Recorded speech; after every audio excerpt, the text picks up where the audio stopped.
Tick season is here on Long Island, and experts like myself at Stony Brook Medicine are here to help you stay safe and informed this season. Let's go! Class is in session.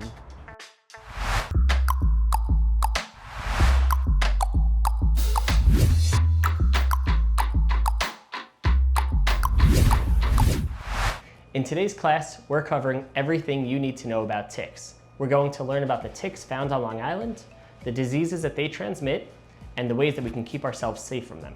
Infectious diseases physicians, like myself, are often involved in the diagnosis and management of patients who have tick-borne diseases.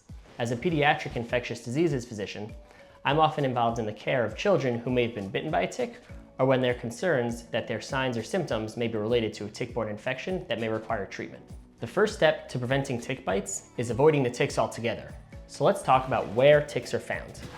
Ticks like to live in forested areas underneath debris that may have fallen to the ground. When you're outside, you want to make sure to avoid leaf litter, brush, and tall grasses. The key to remember is that ticks really like to live in edge habitat. So that means places where there may be edges along a walking path, when you're outside at a park, along the perimeter where the grass meets tall grasses and brush, and also along the perimeter of your yard.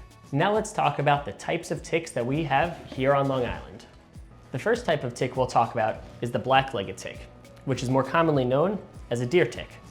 These are the most famous ticks around because they're the ones that can transmit Lyme disease. Ticks come in different life stages.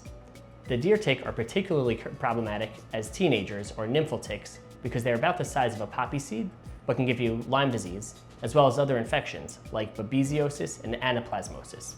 So we want to take extra precaution to look for those tiny ticks to make sure we don't get infected with any pathogens. The next tick we'll talk about is the Lone Star tick. These happen to be the most common ticks found on Long Island and the most likely to bite you. These ticks are famous because they're actually quite aggressive and will seek you out to bite you. Lone Star ticks are notable for the white dot that you can see on the backs of the adult female ticks, helping to easily identify them. Lone Star ticks don't transmit many infections on Long Island, but are much more likely to cause alpha-gal syndrome, or the red meat allergy, which can cause people to have hives and stomach upset and other GI symptoms after being bitten by the tick. The last type of tick we'll talk about is the American dog tick. Despite the name, humans can also be bitten by these ticks. American dog ticks are very recognizable for two reasons. First, they're much larger than the other ticks that we've discussed. Second, they have this decorative backplate, which stands out when you're looking at the tick. The American dog tick is well known for causing Rocky Mountain spotted fever, which can be a very severe illness. Fortunately, here on Long Island, very few of the ticks are infected with that pathogen, and so it's uncommon to see those infections here. So let's talk about the signs and symptoms that may suggest that you have a tick-borne infection. Fever and rash, particularly the target rash or bullseye rash, are very important to look for.